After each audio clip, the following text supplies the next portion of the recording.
Hey everyone, welcome back. The next installment of dubbed Drink Up, Burn Down. Paul Horn, Steve Kwan, Chad Narani, and today a special guest, Nate Kwan. This is Little Kwan. Little baby Kwan. The first Little Kwan.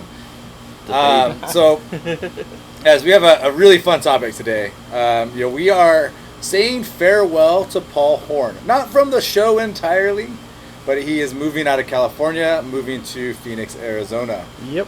So what we're going to talk about today is just the exodus from California, right? It's not just happening to Phoenix. It's happening to Washington, Idaho, Texas, Florida, Nevada, everywhere. We'll focus it in on Phoenix just because it's where Paul's going, what's going on, etc. But before we get there, we always have a tasty treat of cigar and cocktail. So, Steve Kwan, what are we smoking on today? Well, guys, today we have a special cigar for a special occasion.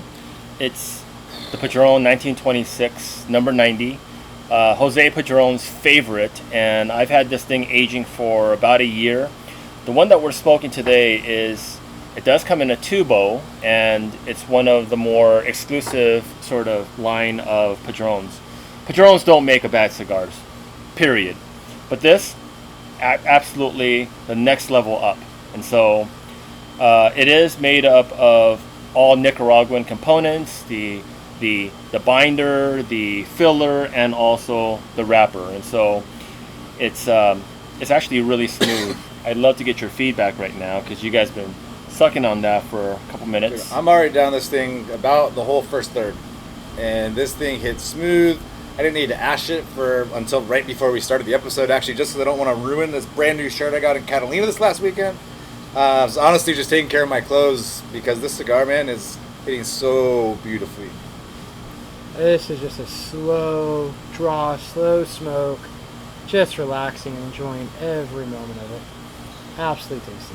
And this is my first time that I've ever, smoked the number 90. And so, Same like here. I said, it's for a special occasion. We also have something special to drink and to complement this as well. Paul, you want to tell us what we're drinking? So we're drinking the Oban 18 year. If you remember back to the first episode, Steve highlighted the Oban 14 year, which is a very good everyday sort of scotch. Big pour. It is. Big pour. Alcoholic. The 18 here is similar to the 14 in profile. It's a little different though. This one is going to be a little bit more peaty. Woo. A little bit more of the dried wood, where the 14 is going to be a little bit more citrusy, a little more fruit. I don't know about peaty because this is, I don't It's a tiny hint. hint. It's similar to the 14, right? The 14, It is. even people that hate the peatiness, for some reason, still like Oban 14. This is, honestly, it's like the same hint of peatiness. It's just so much smoother. So much richer smoother. flavor. I think this got. I pick up more of the smoky flavor when I smoke it when I drink it. Because I'm smoking, that might be why I'm picking that up more. But I am picking up a little bit more of that peatiness in this one than compared to the 14. I'm picking up a little bit more sweetness to this. I mean, it's sweet. Like Yep. this tingles, which means I'm drinking something sweet. And I think for all of us, this is the first time with the 18 too, actually. Yep. I never had Yeah. the Oban 18. Like, I've drunk First the time. I've really been actually expensive- saving this, remember? Yeah. Like, I've drunk the really expensive Macallans and a bunch of them, but never Oban. So, To be this is a fair, though, treat. I received this as a gift from somebody back in Cincinnati, Ohio, and it's been sitting there for 2 years. I've been back here now for 2 years, so it's been in my cabinet for 4 years. So, I mean, what better time than to bring it out? So you have left California, is what I'm hearing. I have. Okay. okay, But so not for the reason that you are leaving California. So we're going to get there. Paul Horn. Yes, Why? because I like the Cardinals. Disgusting. That is absolutely You disgusting. guys know that he's a New England Patriots fan. I mean, clearly What a he's traitor. What a traitor! No. Next week you're a Raider fan. Shit, no, I ain't never going there. Never going there. Mm-hmm. I don't hate myself that much. Just a joke. No, so for me, why I made the move, there's a number of reasons. I could spend 10 minutes just talking about all the reasons. Suffice it to say, there's really two primary drivers. One, I'm just freaking tired of the political climate here. I'm tired of giving Gavin Newsom and all his cronies my money. Tired of paying the extra taxes. I'm tired of all these stupid rules. Timing of when I can use my water and all this and that and this and that, and trying to force me to vaccinate my kids. Not saying vaccinations are wrong, but as a parent, I feel like I should have that choice. So I'm just tired of the California. I'm just tired. Wow, California. Second reason is while I'm not Republican, I am more conservative leaning, and I want to be in a place where Phoenix is purple. It's not really Republican, it's not really Democrat, but it's more central, maybe more libertarian, which kind of falls in a little bit more line with my views. So for me, I'm tired of the political BS, and I'm tired of the California and all the extra taxes and all that stuff. You know, I have a client, I'm a financial planner. I have a client that moved his business from LA to Phoenix, and we measure everything on like chance of success. Like, what's your ability to retire? You know, is it 100%, 90%, whatever it is? He came out at 85% here in California. Just moving to Phoenix and changing from California taxes to Arizona taxes, it goes up to like a 94% chance of success. So for me, fuck you, Newsom. I'm out. Damn. Hey. With anger behind that one too. I like it. Okay, so let's see the other side of this though, right? So We may have to dub that part. Steve has left, and very different, right? Cincinnati, it's cold, not the same as moving to Phoenix, where you get like 115 is normal, right? It's but Steve, tell us your thoughts. No, I didn't do it for any political reasons or anything like that. It was more of a business opportunity, and when it presented itself, one of the factor was that I had to be there and physically be, present, because I took a real, high-level management role, and it really did fit the position. But I will tell you this: I miss California so much, and my stint with them was for 4 years. After the 4 years was up, I couldn't be back here fast enough, so can't relate to what Paul's saying in terms of wanting to leave California so badly, but I can relate to him on some of the political views that I personally don't agree with as well, but it's not bad enough for me to leave. I love the weather. I love the whole aspect of just the right climate, and shut up. And also, I didn't say a freaking word, dude. And also, you know what? You can't beat the food here. Arizona's great and everything, but geez, try to get some sushi out there. I think the best one, he mentioned the climate. Let's talk about that heat real quick for a second. Oh yeah. By the way, I was not opposed to moving to Arizona. No, when he Chad, why don't you tell them what happened in Palm Springs? So we've been talking about this for years, and I've been debating that move for a long time. It still might happen. I'll do my perspective in a moment. But at the end of the day, we've been talking about this for over a year. Let's just all move out there. We're going to buy like 3 houses on the cul-de-sac, knock down the back wall, the backyard walls, like huge pool parties. Oh, we yeah. go play a golf tournament in June in Palm Springs, California. California. And the first day of the tournament, the high was up to 118, right? And Steve was ready to quit after the 15th hole. He was like, I'm done. Seeing spots around the 12th hole, dumping ice water all over his head. So we get done. He didn't smoke one cigar, I don't think. Didn't drink a lot of booze. Like, we had a couple shots the first day, drank a couple like White Claws or Trulies and like a beer, and he was done. Like, I don't want to drink anymore. I don't want to smoke anymore. And so we get done with that weekend of golf, and we come back and we're talking about this. And I'm like, "Steve, you still down to move to Arizona? I feel like you didn't do so well in Palm Springs." And he's a firm no. I was a definite no. Anywhere where I can enjoy a cigar and drink my booze is a no-go for me. So Phoenix has a solution for that. So I'm in Scottsdale, and within 5 minutes of my house, I have 3 different cigar lounges. Yep. That all serve alcohol. Great way to connect with people. Not out here smoking by yourself, but good camaraderie, good people, good conversations, right? That's the whole reason we started this video cast, was because we wanted to recreate that, right? Yep. Without having to go into the cigar shop.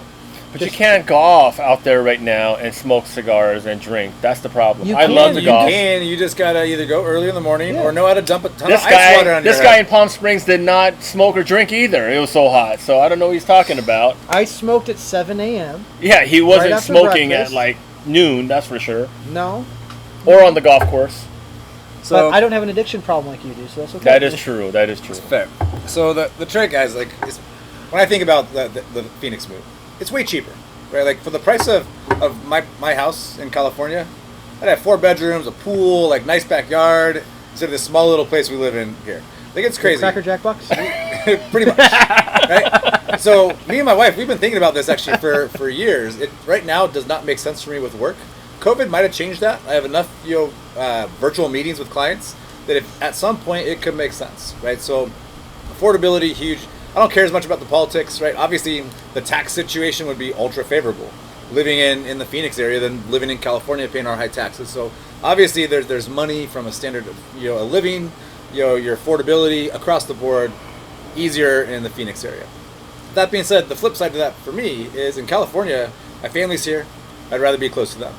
My brother lives in Phoenix, so I'd still have family there, but not my parents, for me to come and be able to see on a regular basis. It's a 1 hour flight. It is easy. I love the temperate climate, right? I like the fact that when I wake up in the morning, it's cooler.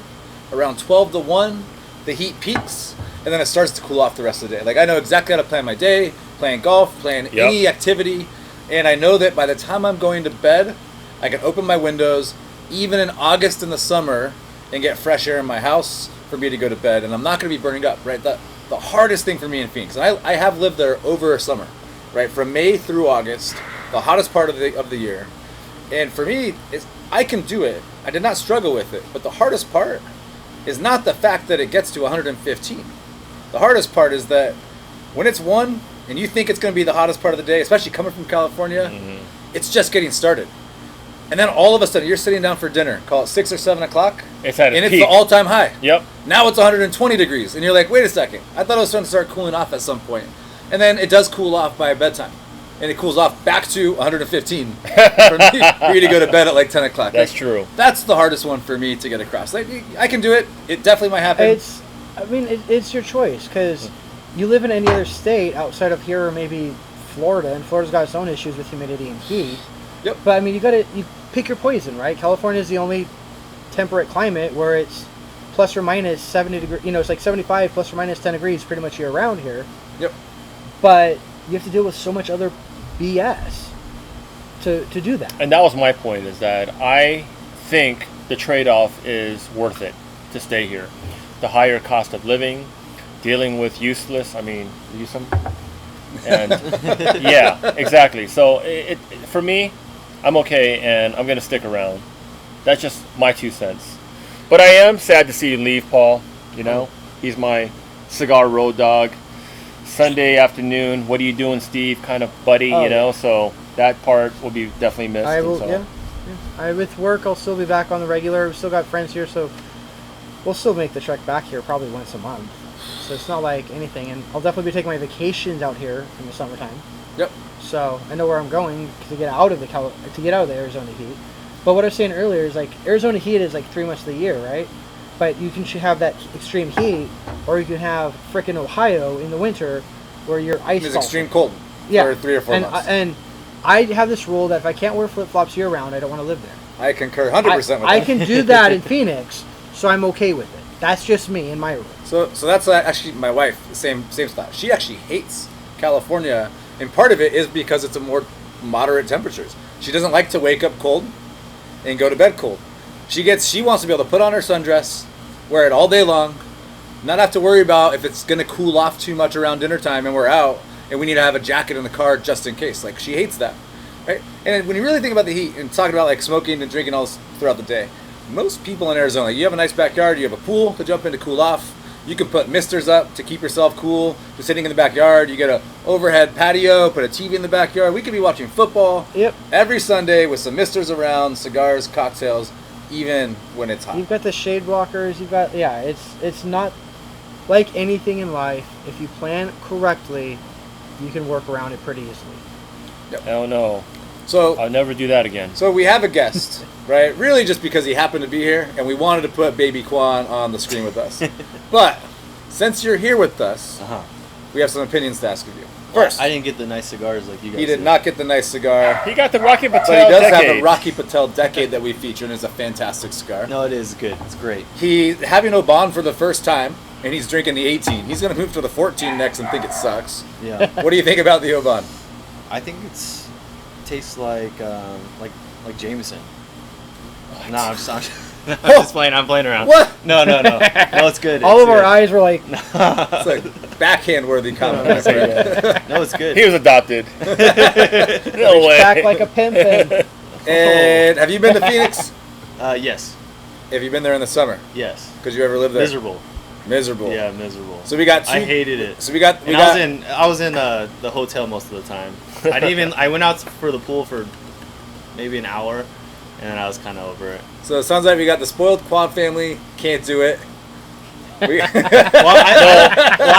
can't do it. We won't do it. I live in Huntington Beach, and it stays like 72, 75 like throughout the year-round. year. Yeah. Yeah. So I'm like, I put on the, like last year I put on the AC probably one time. Yep. The whole time. So I'm a little spoiled. It's fair. All right, guys. So with that, what do you say we call it? There we Pull go. up your cigars. Pull up that Oban. Cheers, Gentlemen, guys. Cheers. Cheers, guys. Adios to Mr. Horn. Adios, Asta. man. He will still be on our episodes, but for now, drink up. Burn down. down.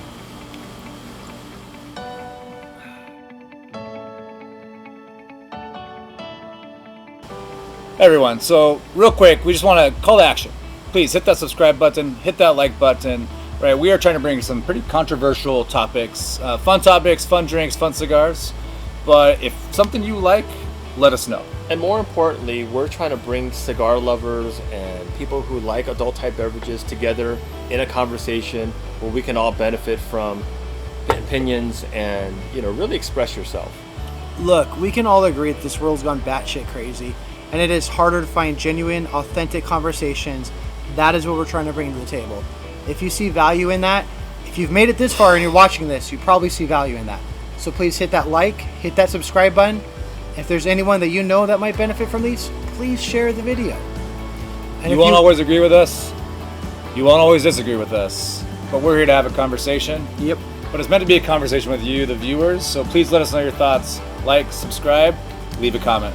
Thank you so much.